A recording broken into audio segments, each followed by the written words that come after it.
जोहार झारखंड। नमस्कार साथियों, स्वागत आप सभी को आपके अपने channel exam happy by Jharkhand में। तो दोस्तों, आज जुड़ चुका हूं मैं यहाँ पर सहायक अध्यापक आकलन परीक्षा के प्रैक्टिस सेट 1 को लेकर के, जिसमें आपको math, reasoning, Hindi, English, SST, ABS, pedagogy सभी के प्रश्न यहाँ पर आपको दिए गए हैं। तो आप जुड़ करके यहाँ पर तैयारी करते रहिएगा और 100% मार्क्स लाइएगा। दोस्तों, एक सूचना आपको हम दे दें, घर बैठे यदि आप आकलन परीक्षा की तैयारी करना चाहते हैं और 101% सफलता चाहते हैं और टोटल एनसीईआरटी का नोट्स, पीडीएफ, रीजनिंग सारे कुछ ट्रिकी यदि आप चाहते हैं तो आप हमारे चैनल को सब्सक्राइब कर लीजिए। और साथ ही साथ आपको पारा शिक्षक आकलन परीक्षा का कंप्लीट कोर्स आपको 499 रुपये में प्रोवाइड किए जा रहे हैं। तो आप आज ही जुड़ करके यहाँ पर पारा शिक्षक आकलन परीक्षा का कंप्लीट कोर्स का फी रजिस्टर कर दें, क्योंकि देखिए अब संख्या कम पड़ते जा रही है। कहने का मतलब है कि हमारा सीट फुल होने वाला है। अब 20 से 25 सीट बचे हुए हैं जिसमें आपको एंट्री करना है। तो आप जितना जल्द हो सके यहाँ पर एंट्री कर लेंगे, क्योंकि एंट्री फिर समाप्त हो रही है। तो आपको अब यहाँ पर 499 में सारी चीज़ों को प्रोवाइड कर रहे हैं और 101% सफलता की आपको गारंटी दे रहे हैं। तो चलिए, आज के प्रैक्टिस सेट में जो इसमें 50 प्रश्न है, इसमें कितने सही करते हैं आप सही करके जरूर हमको कमेंट कीजिएगा। तो चलिए चलते हैं आज के प्रश्न की और। च का उच्चारण स्थान क्या है? कंठ, ओष्ठ, तालु या मूर्धा? क्या है च का उच्चारण स्थान? देखिए, क से जो उच्चारण होता है, क से यहाँ पर जो उच्चारण होता है क वर्ग का, उसका होता है कंठ। ठीक है, उसके बाद क्या होता है? च, छ, ज, यहाँ तक जो जाता है, ठीक है, वो क्या हो जाता है? तो च वर्ग का उच्चारण स्थान होता है तालु। याद रखिएगा, च वर्ग का उच्चारण स्थान तालु। इसके पहले आपको सारा नोट्स और पीडीएफ दे दिया गया है। हम आपको लेकर के आए प्रैक्टिस सेट। तो आप झटाझट यहाँ पर जो है फटाफट एकदम टिकिंग करने का प्रयास कीजिएगा, क्योंकि जब आप पढ़ लिए हैं तो अब आपको उसी में से हम यहाँ पर डेली एनसीईआरटी का जो नोट्स और पीडीएफ आपको हम दिए हैं, उसी से यहाँ सारे प्रश्न लेकर के आते रहते हैं। तो आप आज से डेली जुड़ करके हमारे साथ तैयारी कर सकते हैं। तो चलिए देखते हैं अगला प्रश्न। अग्नि किस प्रकार का शब्द है? अग्नि जो है किस प्रकार का शब्द है आपको बताना है। तत्सम, तद्भव, देशज या विदेशज? ठीक है, तो अग्नि जो है यहाँ पर देखिए, ये एक संस्कृत शब्द है। ठीक है, तो संस्कृत वाले शब्द को हम लोग कहते हैं तत्सम शब्द। क्या कहते हैं? तत्सम शब्द। एक बात आपको बता देते हैं दोस्तों, यहाँ पर केवल वैसे प्रश्नों को हम लेकर के आ रहे हैं जो समझिए अब तक, चाहे वो किसी न किसी राज्य में शिक्षक पात्रता परीक्षा में, शिक्षक भर्ती में पूछा गया है। तो एकदम आपको बता देते हैं यहाँ पर 100% आकलन परीक्षा में यदि आपको स्कोर करना है तो आपको हमारे YouTube चैनल से जुड़ जाना है और 499 रुपये का कंप्लीट कोर्स परचेज कर लेना है। उसके बाद आपको 101% जो है पास होने की पूर्ण गारंटी यहाँ पर दिया जा रहा है। तो इस तरह से हाथ से लिखा हुआ नोट्स आपको हम यहाँ पर डेली प्रोवाइड करवा रहे हैं। तो आप डेली हमारे साथ जुड़ करके पढ़ते रहिएगा, नोट्स देखते रहिएगा, वीडियो देखते रहिएगा। चलिए आगे देखिएगा। हिंदी भाषा की लिपि है, हिंदी भाषा की लिपि है रोमन, देवनागरी, गुरुमुखी या फारसी? इसका राइट आंसर होगा देवनागरी। तो फटाफट आप बनाने के बाद जरूर बताइएगा कि स्कोर आपका कितना गया है, कितने आपने सही किया है। वर्णों के क्रमबद्ध समूह को क्या कहते हैं? वर्ण, ध्वनि, वर्णमाला या अक्षर? ठीक है, वर्णों के क्रमबद्ध समूह को हम लोग कहते हैं यहाँ पर वर्णमाला। वर्णमाला राइट आंसर है। संयुक्त व्यंजन छ, संयुक्त व्यंजन में कौन कौन आता है? इसको भी हमने आपको दे दिया है, छ, त्र और ज्ञ। तो छ का जो यहाँ पर जो लिखा जाता है, छ जो ध्वनि का जो खंड किया जाता है वो कैसे किया जाता है? तो क और जोड़ का होता है स। ठीक है, क और जोड़ स, तो यही होता है छ। तो इसका राइट आंसर क्या हो जाएगा? बी, क और स। ठीक है, चलिए अगला देखिएगा। परिचारक शब्द का स्त्रीलिंग है, परिचारक शब्द का स्त्रीलिंग है, क्या होगा? प्रचारक, परिचार, परिचारिका या प्रचारिक? तो इसका राइट आंसर होगा परिचारिका। ठीक है, परिचारक का स्त्रीलिंग परिचारिका होता है। कितने हिंदी में आपने सही किया जरूर कमेंट कीजिएगा और वीडियो देखने के बाद आगे बढ़ते चलिएगा, हम बताते चलिएगा। करण कारक का चिन्ह निम्न में से क्या होता है? तो होता क्या है? कर्ता, ने, कर्म, को, करण, से होता है ना। तो यहाँ पर इसका राइट आंसर क्या हो जाएगा? से, यानी ए नंबर इसका आंसर होगा। ठीक है, से और के द्वारा होता है, यानी इसका राइट आंसर जो होता है के और से द्वारा भी होता है, यानी ऑप्शन नहीं देखने के कारण, तो यहाँ पर से या के द्वारा दोनों में जाएगा। ठीक है, चलिए अगला देखिएगा, संज्ञा के स्थान पर प्रयोग होने वाले शब्द को क्या कहते हैं। ठीक है, संज्ञा के स्थान पर जो शब्द प्रयोग होता है उसको क्या कहते हैं, संज्ञा, अव्यय, सर्वनाम या विशेषण। तो संज्ञा के स्थान पर प्रयोग होने वाले शब्द को हम लोग यहाँ पर सर्वनाम के नाम से जानते हैं। निम्न शब्दों में शुद्ध शब्द कौन सा है, शुद्ध शब्द कौन सा है आपको बताना है। ठीक है, देखिए बहुत बार ये प्रश्न पूछा गया, रिकॉर्ड तोड़ प्रश्न है। आशीर्वाद, आशीर्वाद, आशीर्वाद या आशीर्वाद, तो ये राइट आंसर इसका डी होगा, ये सही होता। बहुत बार आया है तो इसको आप जरूर देख लीजिएगा, शुद्ध शब्द ना। अगला है, दुष्कर्म का संधि विच्छेद क्या होगा, दुष्कर्म का संधि विच्छेद, दुष जोड़ कर्म, दुष जोड़ कर्म, दुह जोड़ कर्म, दुह जोड़ कर्म। तो दुष्कर्म का क्या होगा, दुह जोड़ कर्म होगा, यानी इसका राइट आंसर क्या होगा, सी हो जाएगा। ठीक है, राइट आंसर इसका सी होगा। अगला है, इब्न बतूता किसके शासनकाल में भारत आया है। ठीक है, इब्न बतूता किसके शासनकाल में भारत आया, गयासुद्दीन तुगलक, कुतुबुद्दीन ऐबक, मोहम्मद बिन तुगलक या जहांगीर, किसके शासनकाल में भारत आया। देखिए एक ट्रिक हम आप लोग को दिए हैं, इबादत बिना मोहम्मद लक नहीं साथ देगा, मोहम्मद लक नहीं साथ देगा, यानी मोहम्मद बिन तुगलक ये किसके, इबादत माने इब्न बतूता। ठीक है, तब मोहम्मद बिन तुगलक किसके शासनकाल में भारत आया था, तो इब्न बतूता। तो अब पूछा है कि इब्न बतूता किस में आया, तो मोहम्मद बिन तुगलक के शासनकाल में आया, उसको आप देख लेंगे, वहाँ से आपको याद हो जाएगा। सबसे पुराना वेद या प्राचीन वेद कौन है, तो देखिए वेद में सबसे प्राचीन या पुराना वेद कौन है, यजुर्वेद, ऋग्वेद, सामवेद या अथर्ववेद। तो सबसे प्राचीन या पुराना वेद जिसको माना जाता है वो आपका होता है दोस्तों ऋग्वेद। ठीक है, कौन होता है, ऋग्वेद। आगे देखिएगा, प्रथम बौद्ध संगति का आयोजन किसके शासनकाल में हुआ।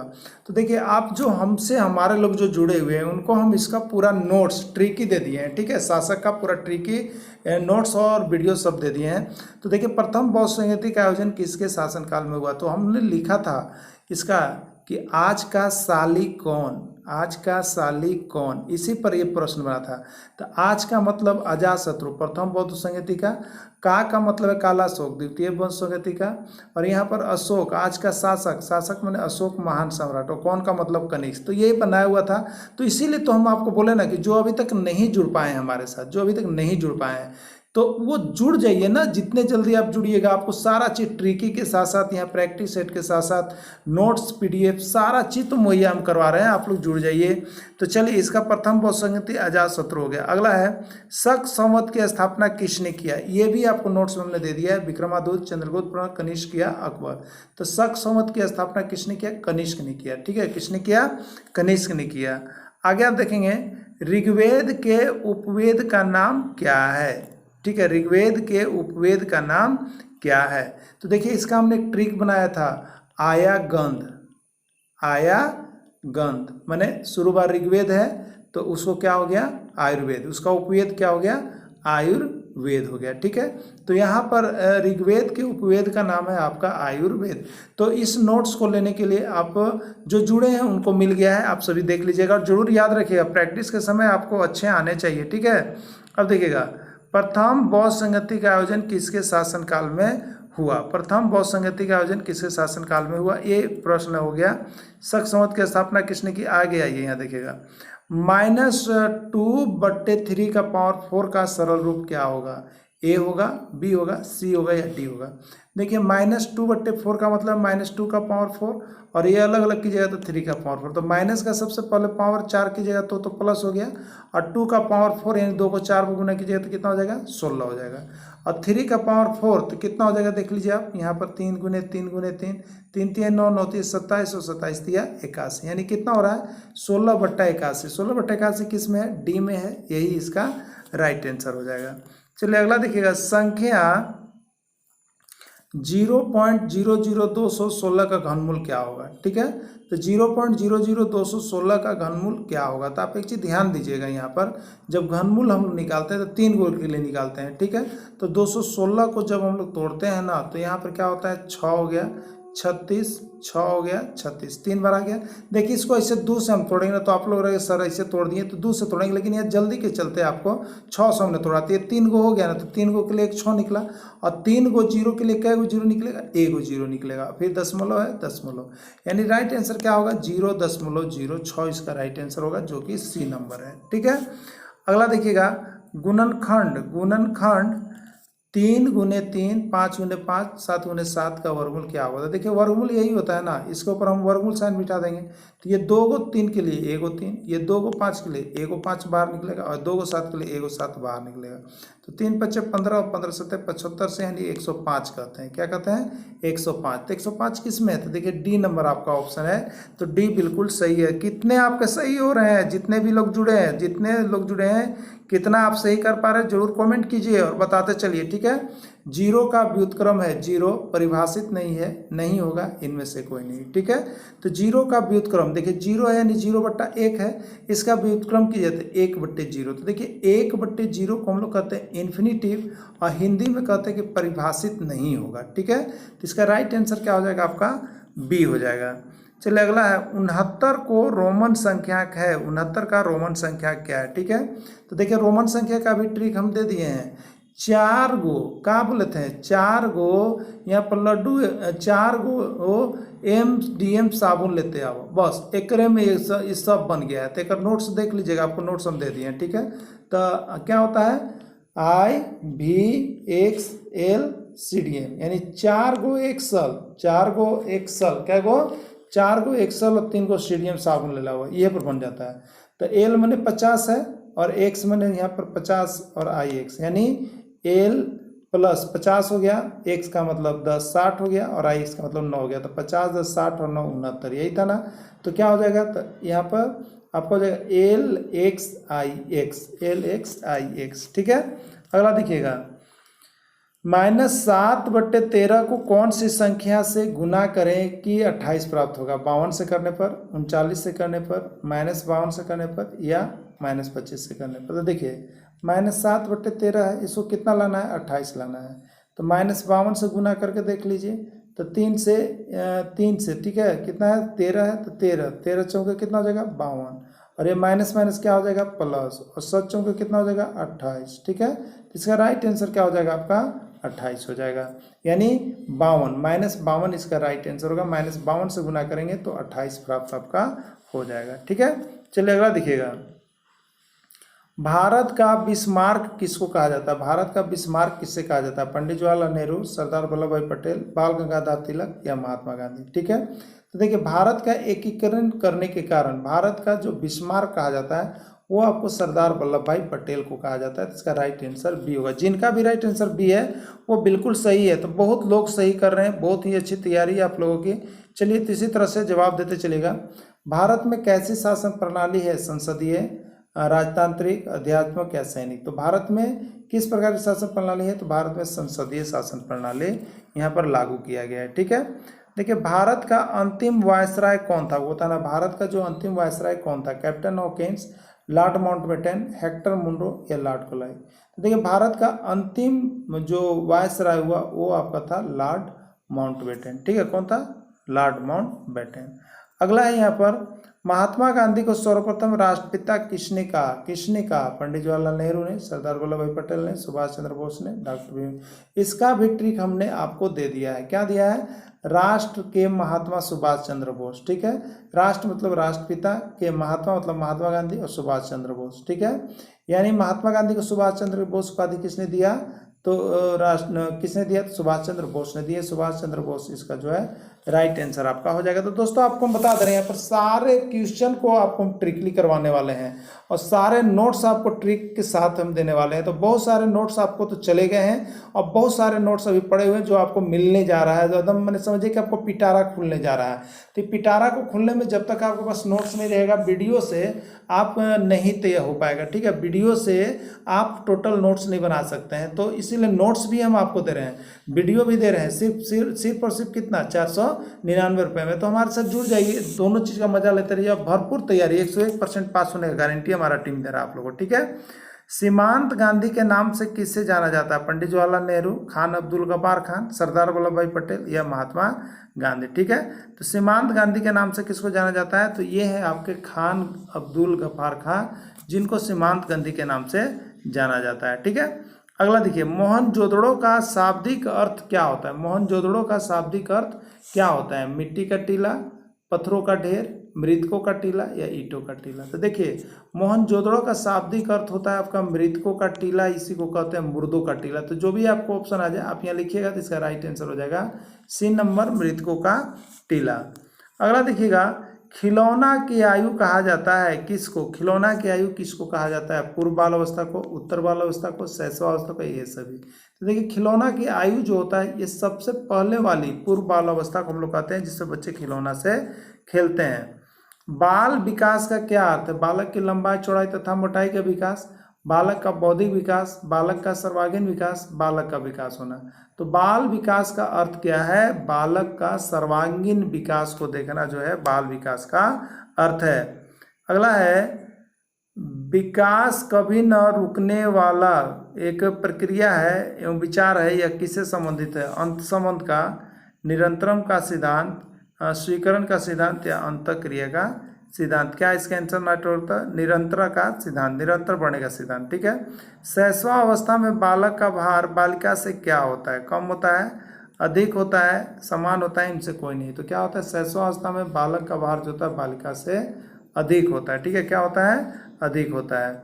बच्चों में बौद्धिक विकास की 4 विशिष्ट अवस्थाओं की पहचान किसने की? कोलबर्ग ने, एरिक्सन ने, स्किनर ने या पियाजे ने? किसने किया? तो देखिए, बच्चों में जो यहाँ पर बौद्धिक विकास की 4 अवस्था दी गई थी वो अब जीन पियाजे का संज्ञानात्मक सिद्धांत है, तो पियाजे की तरफ से दिया गया था। तो राइट आंसर इसका पियाजे हो जाएगा। आपकी माँ की बहन की बेटी आपको क्या लगेगी? ठीक है, सबसे पहले आपकी माँ, और माँ की बहन को हम लोग क्या कहते हैं? मौसी, और मौसी की बेटी हमको क्या लगेगी? मौसेरी बहन। इसका राइट आंसर क्या हो जाएगा?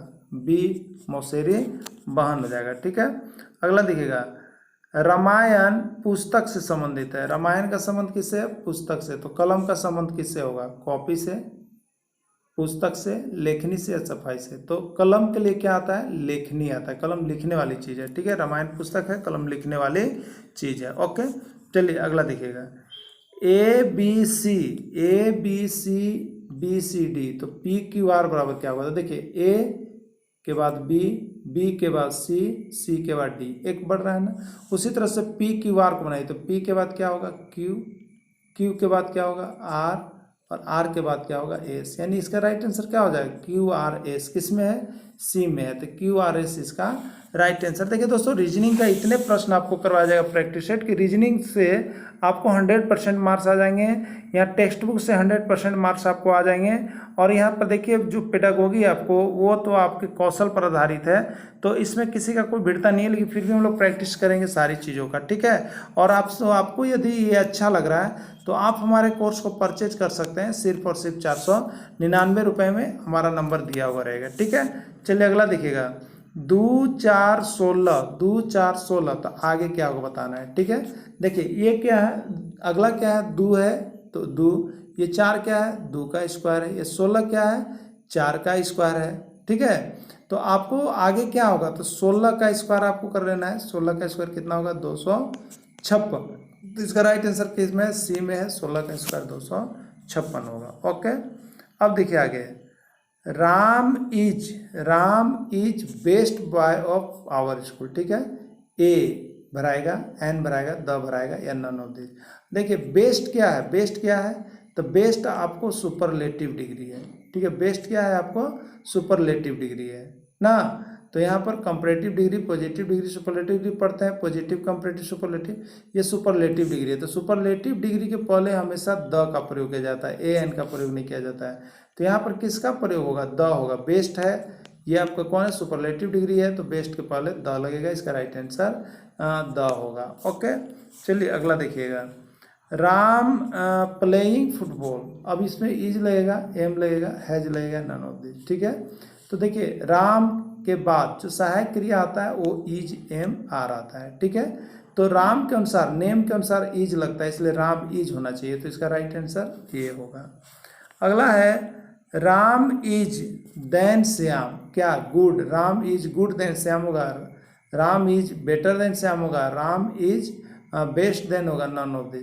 तो यहाँ पर देखिए क्या है, राम इज बेटर, क्या होगा, बेटर देन, दो को भी तुलना करना है तो कंपैरेटिव डिग्री हम लोग लेते हैं, तो बेटर होता है, गुड पॉजिटिव, बेटर कंपैरेटिव, और यहाँ पर बेस्ट जो है आपका सुपरलेटिव हो गया। ठीक है, चलिए आगे देखते हैं। तो दोस्तों इस तरह से हमने यहाँ पर आज एक प्रैक्टिस सेट आपको करवाया है। तो डेली आपको प्रैक्टिस सेट हम लेकर के आते हैं जिसमें 50 से 100 क्वेश्चन हो सकते हैं। तो आज 50 क्वेश्चन का सेट था, तो हमने सेट को दे दिया है। तो डेली आप शाम को जुड़ करके यहाँ पर देखते रहिएगा, वीडियो के अंदर जुड़े रहें, इसके लिए आपसे